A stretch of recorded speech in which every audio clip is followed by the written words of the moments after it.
کیا آپ نے کبھی سوچا ہے کہ پیٹ کی آگ کو بجھانے کے لیے 2 وقت کی روٹی بھی جب ناممکن ہو جائے تو انسان کی آخری رمق پر کیا گزرتی ہے؟ آج پاکستان کے تمام نیوز چینل، اخبارات اٹھا کر دیکھ لیں تو بجلی اور گیس کی قیمتیں آسمان کو چھو رہی ہیں۔ لوگ خودکشیاں کر رہے ہیں، بچے کچرے کے ڈھیروں سے خوراک تلاش کر رہے ہیں۔ لیکن اس کہانی کی منظر کشی بہت پہلے ایک عظیم لکھاری منشی پریم چند نے اپنے ایک افسانے کفن میں کر دی تھی۔ یہ افسانہ کفن ایک کہانی نہیں ہے، بلکہ اقتصادی استحصال اور طبقاتی تقسیم پر ایک کاری ضرب ہے۔ اس میں پریم چند نے دکھایا ہے کہ جب غربت اپنی آخری حدوں کو چھو لے تو انسان کیسے اپنے اخلاقی، سماجی اور خاندانی ذمہ داریوں سے دستبردار ہو جاتا ہے۔ تو چلیے چلتے ہیں اپنے افسانے کی طرف۔ اس افسانے میں 3 کرداروں کا ذکر کیا گیا ہے۔ سب سے پہلا کردار گھیسو، جس کی عمر 60 سال ہے اور یہ ایک نہایت کام چور اور لالچی قسم کا آدمی ہے۔ اس میں دوسرا کردار مادھو ہے، جو گھیسو کا بیٹا ہے اور یہ بھی اپنے باپ کی کاربن کاپی ہے۔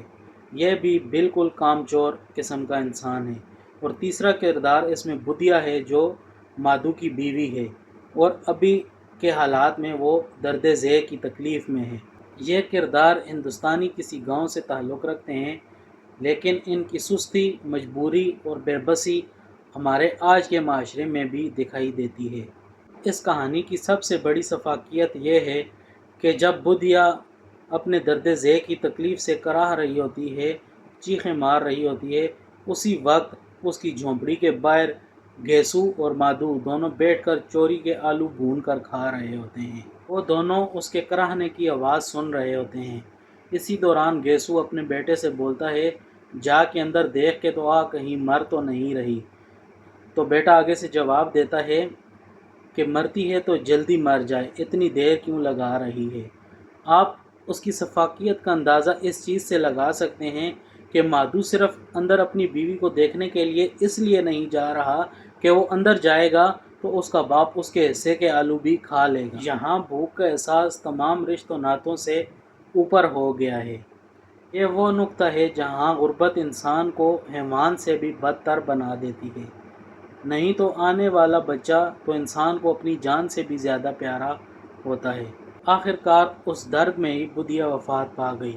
اب ان دونوں کے سامنے ایک نیا مسئلہ اس کے کفن کا کھڑا ہو گیا۔ تو وہ دونوں گاؤں کے زمیندار کے پاس گئے، جس نے اسے 500 روپے دیا۔ وہ 500 آج کے ٹائم میں ہزاروں روپوں کے برابر تھے۔ انہوں نے جب اتنے پیسے دیکھے تو وہ سیدھے شراب خانے گئے، اچھا کھانا کھایا، نشہ کیا اور سارے پیسے وہیں پر خرچ کر دیے۔ اور جب وہ وہاں سے باہر نکلے تو دونوں آپس میں بات کر رہے تھے کہ جس معاشرے نے اس عورت کو 1 وقت کی روٹی نہیں دی، اب مرنے کے بعد اس کو کفن دینے کی کیا ضرورت ہے۔ وہ دونوں اس نظام کو مسترد کرتے ہیں کہ جو زندہ کے لیے تو کچھ نہیں کرتا، لیکن مر جانے والے کو مذہبی رسومات کے نام پر عزت دیتا ہے۔ آج ہمارے ارد گرد بھی بہت سے گھیسو اور مادھو موجود ہیں۔ یہ بیکاری نہیں ہیں، یہ ہمارے عام مزدور ہیں، جو سارا دن محنت مزدوری کرنے کے بعد کسی شراب خانے یا سستا نشہ کرنے میں اپنا پیسہ اور وقت ضائع کر دیتے ہیں۔ کفن صرف بھوک کی کہانی نہیں ہے، یہ اس نظام کی کہانی ہے جو انسان کی انسانیت نگل لیتا ہے۔ جب تک ہمارے معاشرے میں کوئی ایک انسان بھی ایسا زندہ ہے جو یہ سوچتا ہے کہ مرنے کے بعد آخری رسومات پر کیوں خرچ کیا جائے جبکہ زندہ کو کچھ نہیں ملتا، تب تک یہ افسانہ زندہ رہے گا۔ یہ افسانہ آج کے دور کی ایک تلخ حقیقت ہے جو ہماری بے حسی کا آئینہ ہمیں دکھاتا رہے گا۔ تو آپ کو ہماری ویڈیو کیسی لگی؟ ملتے ہیں اگلی ویڈیو میں۔